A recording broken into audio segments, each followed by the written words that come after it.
Welcome back to another video. As you can see, I've been busy. Got a lot done over the last couple days. Haven't had really much time to be out here working on it, but the things I wanted to get done are pretty much done. Now we are moving on to the prepping of the engine bay to get shaved and cleaned up and make it nice and smooth. I've already started to cut off some of the bolts and screws that were all pretty much rusted out and couldn't come out, so I started just cutting off and grinding them flat. All this stuff is not important. Like this right here, I keep the original bolts or screws in the spots that where the ground cables go, so I know not to weld those up when I get to that point. So, but yeah, I've already got all this stuff grounded down. Got the tow hooks off. They were pretty bad. I did keep them just in case I want to reuse them, but a bolt on each side was pretty much rusted out, so I had to actually grind down. So when I go put them back on, if I reuse it, there'll only be 2 bolts, which is fine because they're big bolts anyways. But just to show you guys how bad this engine bay is, like these are another 2 spots where the bolts, they needed to be welded shut anyways, so made it pretty easy for me to not have to weld it and just cut the heads off and then grounded them flat. So now I have this left over to cut off. This is just a bracket for all your the fuel lines and everything. I believe that's what this was for, that run against the firewall. These brackets and these 2 holes right here are for the brake lines to get those all buttoned up back to the firewall. So I will not be cutting these off or any of these studs. I already cut one off because I don't need it, just because I'm going to cut these off too. But these up here, I want to reuse them to mount all the lines for the brake lines and stuff, and the hydraulic line for the transmission. Mount those back nice and clean. So we want to keep that stuff. So I got that to grind down, cut off next, and then other than that, it's pretty much ready to be cleaned up. And I mean by cleaning up is just cleaning it with glass cleaner, getting all the grime and dirt and all that crap that's all on this. I use Scotch-Brite when I do that too. Acetone works a little bit thinner, works pretty good. Same way with acetone. You get a Scotch-Brite and you start scuffing all this stuff down. It'll clean all this grime and stuff off, because we need this to be extremely clean before we go to the next step. Now, if you've noticed, I have not cut off the core support yet. If you watched the videos before this one, you know that I am doing a tubular front end, just like a race car, because of the rust that is. It's pretty bad. You can see right there where the pinch welds. I've already grounded them down, and I've actually put some rust treatment on it. That's why it's black. It's been a couple days since I did that, because I was trying to save it. I was honestly trying to see how bad it actually is.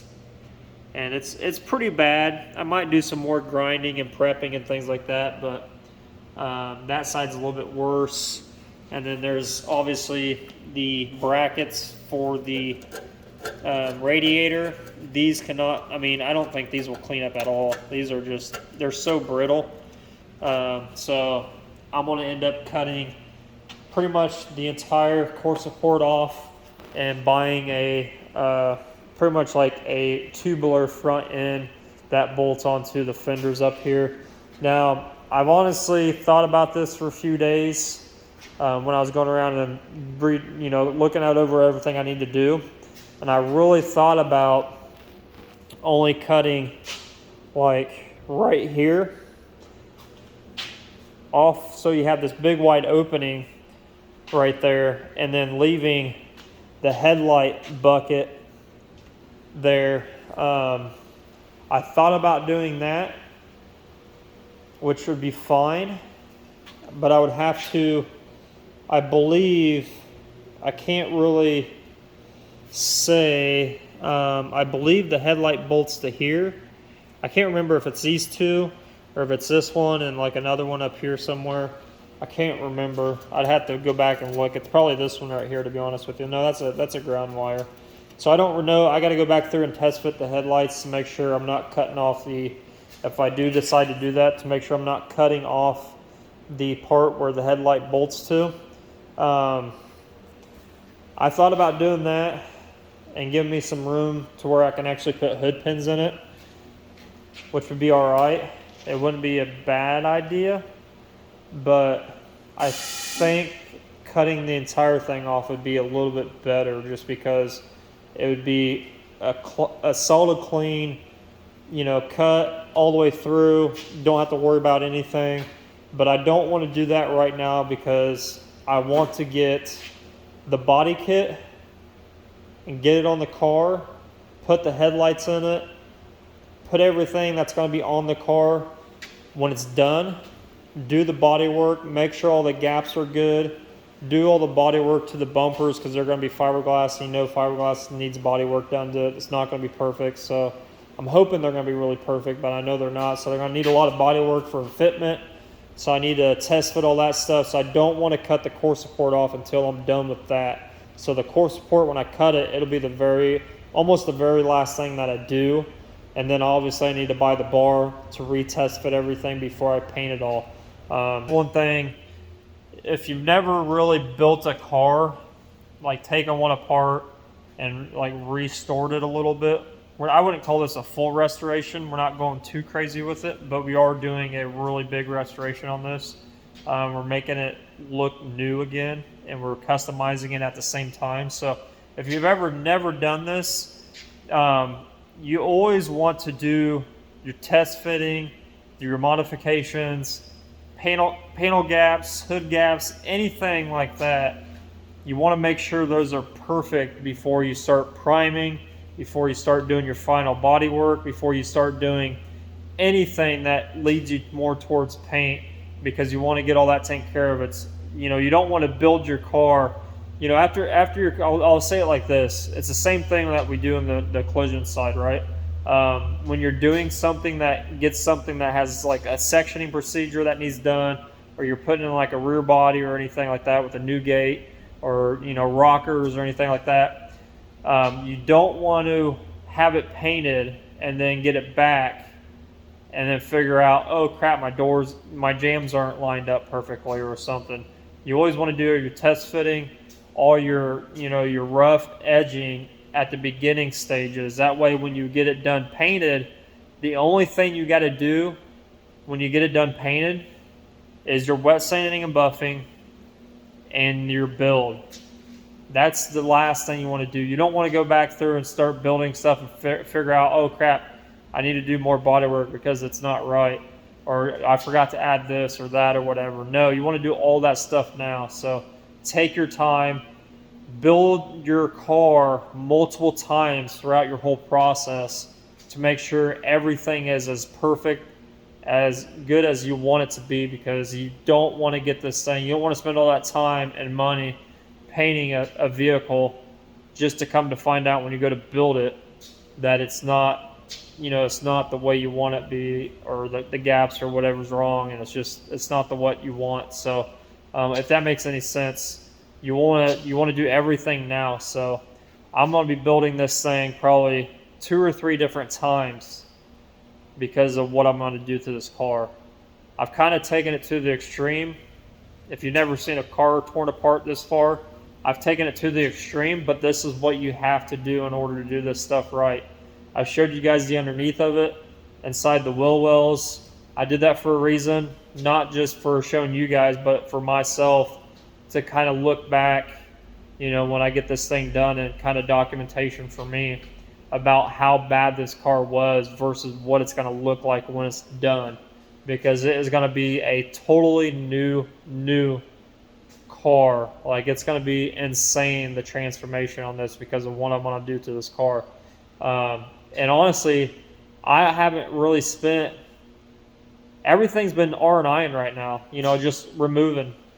That's the only thing I've done. I haven't spent any money on anything really, as far as like a little bit of like grinding discs. I've spent a little bit on grinding discs, but really it's all been just cleaning up, taking things apart, test fitting stuff, marking things that I need to do on my list. So we haven't even started to do anything yet, really. Like the underside of it, I showed you guys the underside of it. There are some things underneath of there I need to take care of. Some of the surface rust spots need to be taken care of. I'm going to be pretty much undercoating the entire car again. So I'm going to grind all that crap back off. Even inside the wheel wells, we're going to grind all that factory crap back off. Prep it all. Get all that surface rust taken care of. We're going to be epoxying all those areas to where rust can't get to, you know, the surface rust will never ever happen again. Epoxy is your best friend to, if you have anything bare metal, epoxy it. So we're going to do that, and then we're going to pretty much undercoat it with some rubberized undercoating. And then some of this stuff, like the wheel wells, I want to rhino-line them, and just make them really chip resistant. It's going to look brand new when it's done. So the only things I haven't done is tearing the rear suspension out of this car yet. Haven't got that far, but that stuff's going to come out as well. There's some brackets for the e-brake cable that are ran underneath the gas can that I took out, gas tank, and the bolts are pretty much rusted, just like the bolts inside the engine bay. I'm hoping most of them do come out, but I'm going to have to probably cut those off, replace all that stuff, get all that stuff out, and then get the suspension out of there. So that's my next thing I got to do. But we're in the home stretch to start doing some modifications, and I'm going to run through what I'm going to do. The engine bay is pretty much where I'm going to start with this, because we are still waiting on our body kit, like I mentioned earlier, and then I have other pieces that I'm going to be adding to this car that are just going to change it completely. And I'm in the talk with somebody that has them in their possession, to see if they want to get rid of them and give them to me for this car. If not, the company that's making the body kit can make them for me. I just have to wait, and who knows how long I'll have to wait for those, because I don't think, from the sound of it, they don't have them in stock, because a lot of these parts for these cars, especially the body modification parts, like the fiberglass stuff, they just, you know, they stopped making that stuff a long time ago. So there's only one company, VIS is the only company pretty much making some stuff still. Not completely everything, but they do make a little bit of stuff still. So if you're looking for anything customized, like body kits, things like that, VIS is your best choice. You're just got to wait a pretty long time. It's already been over 2 months since I've ordered my body kit, and they told me 2 to 3 months. So I want to guess it's probably going to be more like 4 months. So we got some time. So the engine bay is what I'm going to start on. So I'm going to walk you through what I'm going to do this engine bay, and kind of walk you through all this. So obviously we're going to be cleaning up all the surface rust, things like that. We're going to be cleaning it, getting it all, making sure we can see everything. But all this seam sealer, you know, it looks pretty nasty now. It's not too bad. It's actually pretty intact still. It's like not surface rust underneath, or it's not like peeling off anywhere that I can tell. But it's not really nice. Like, it's just glopped on there. So we're going to be cutting all that off. All the seam sealer everywhere on this car, we're going to be cutting it all off. And what we're going to be doing is we're going to be cutting it off, cleaning it up, and what underneath of this, it's pretty much like two panels. One panel's over top of the other. So there's a line from where the panels are welded, plug welded into. So you can see the plug weld right there. So this panel is over top of this strut tower right here. So what we're going to be doing is, when I get this off, you'll see what I'm talking about. You'll have that gap from the panels.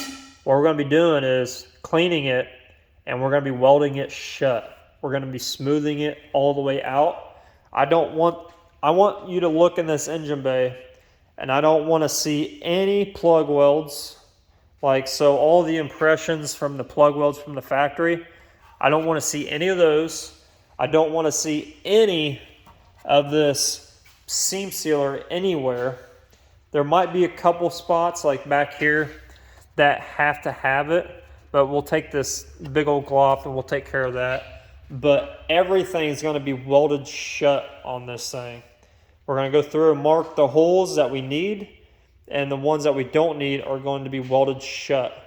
So I'd like to get rid of, like, clean this area up, but there's a motor mount that sits right here, so I think all that is going to have to stay for the most part. So I don't want to mess with any of that. That's the only thing I see that's kind of like an eyesore. Same thing with this. This is a bracket for the motor mount, so this has to stay as well. So we'll clean all that stuff up, but that's the first thing I'm going to do is clean it, clean all the gunk off from the factory seam sealer, and then we're going to start prepping this thing to get it all welded shut.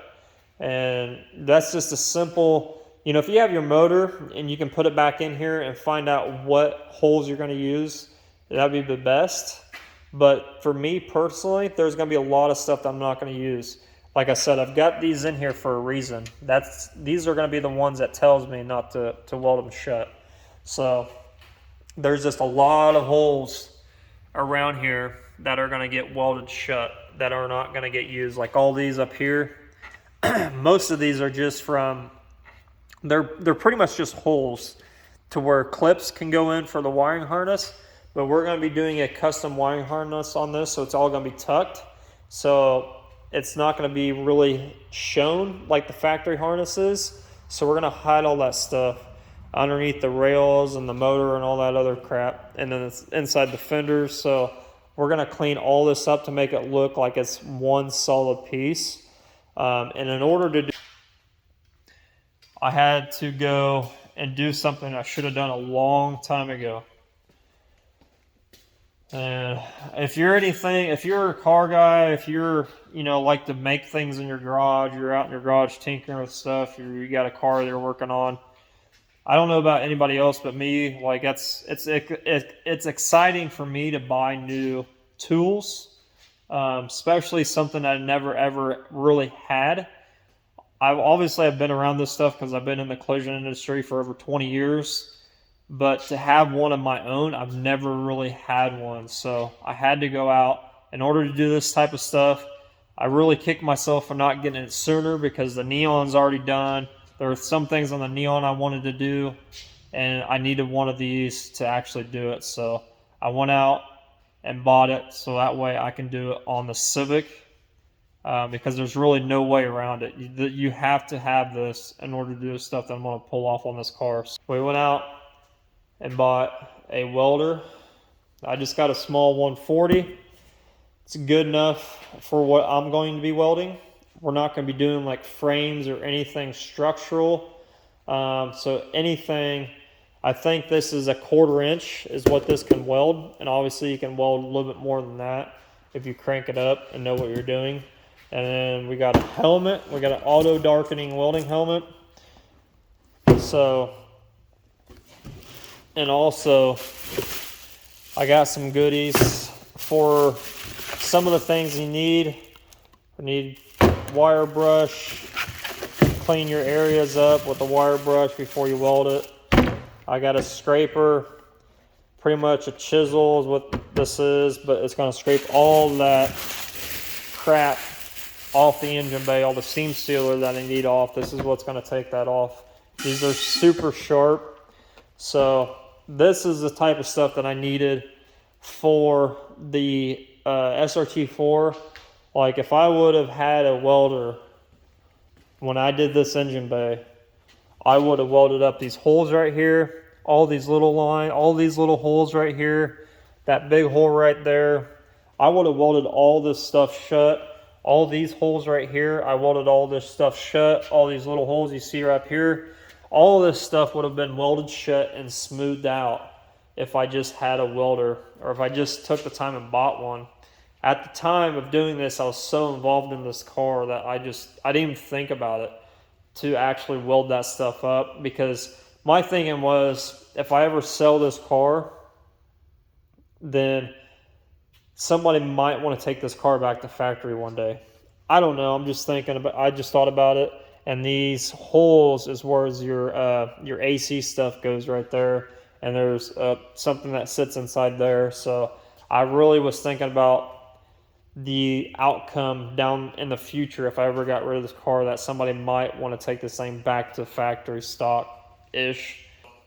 I just never really went that far with it, of like actually buying a welder. So now that I have one, I feel like a kid on Christmas, and I can just start welding everything up.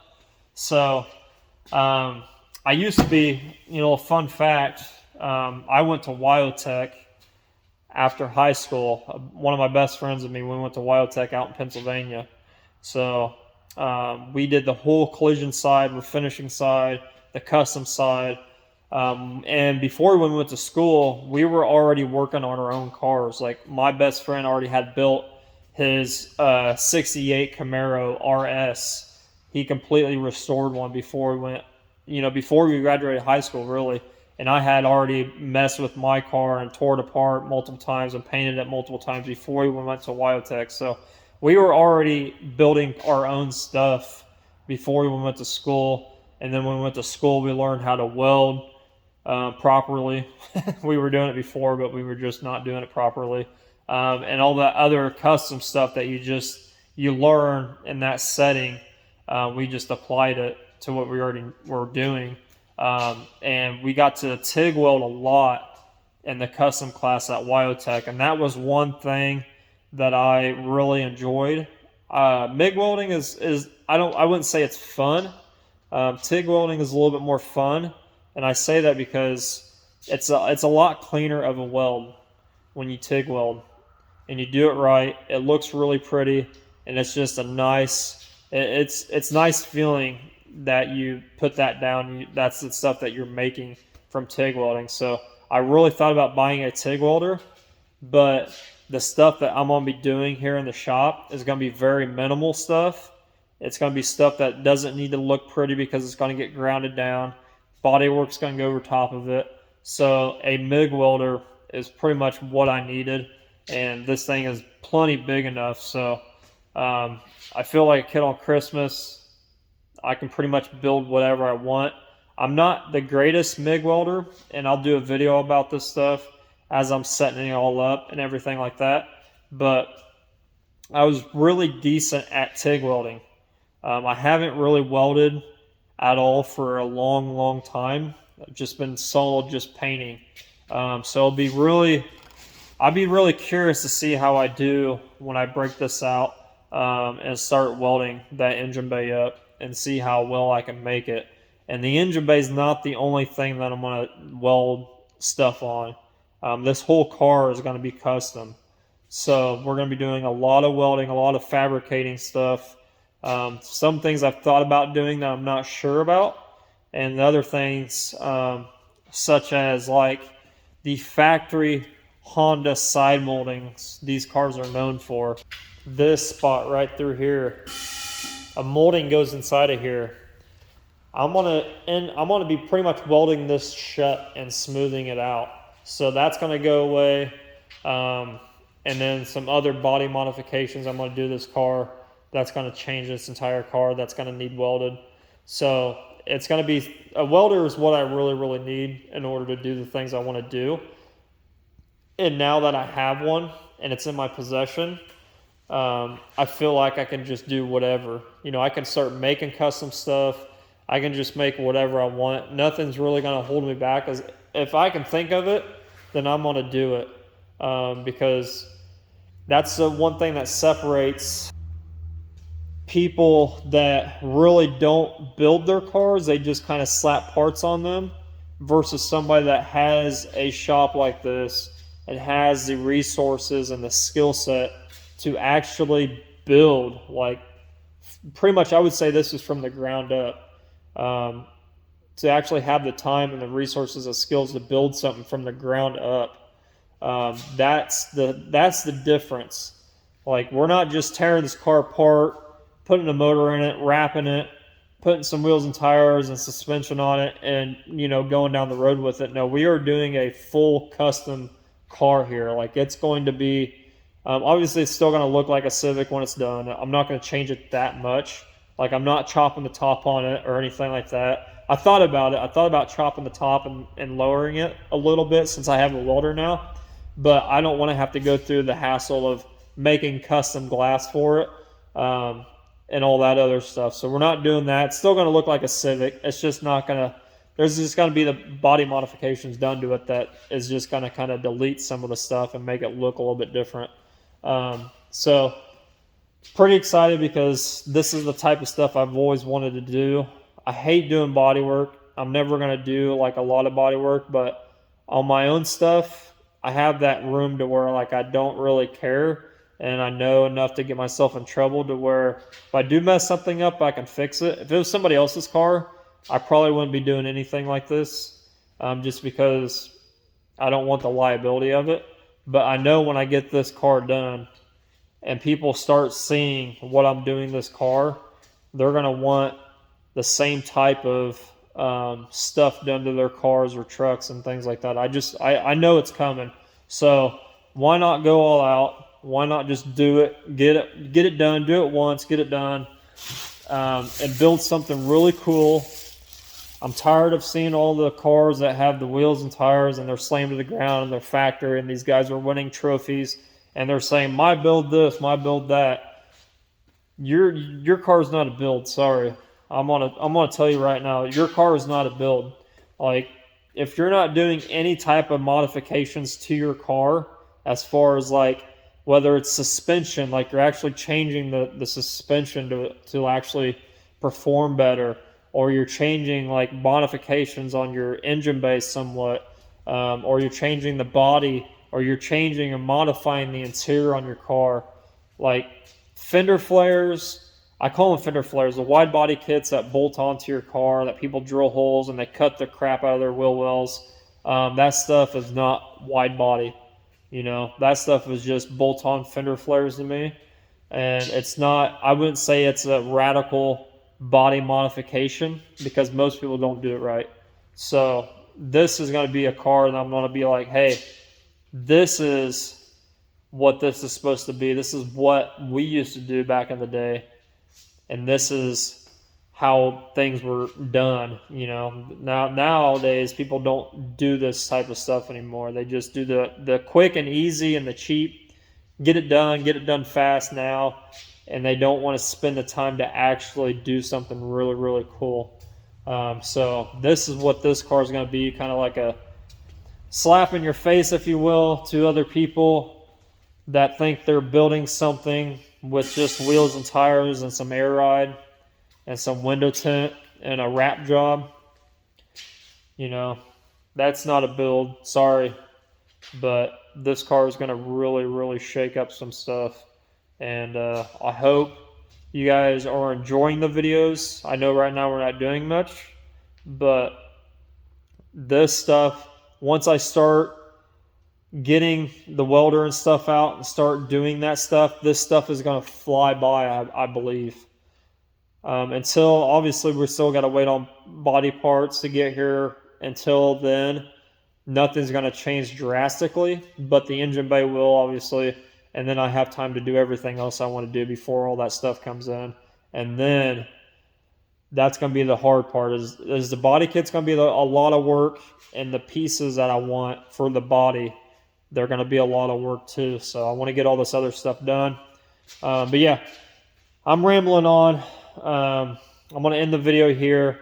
Next video, we're going to start on this engine bay. I'm going to walk you through exactly what you need to do if you're wanting to do this type of stuff, or you want something like this done on your car. We're going to walk through all of it. I want to teach you guys and show you how to do a shaved engine bay. The only thing I really need to get I've only got those items for the welder. I need to get the gas. I need to get a welding cart. Those are the two things I need.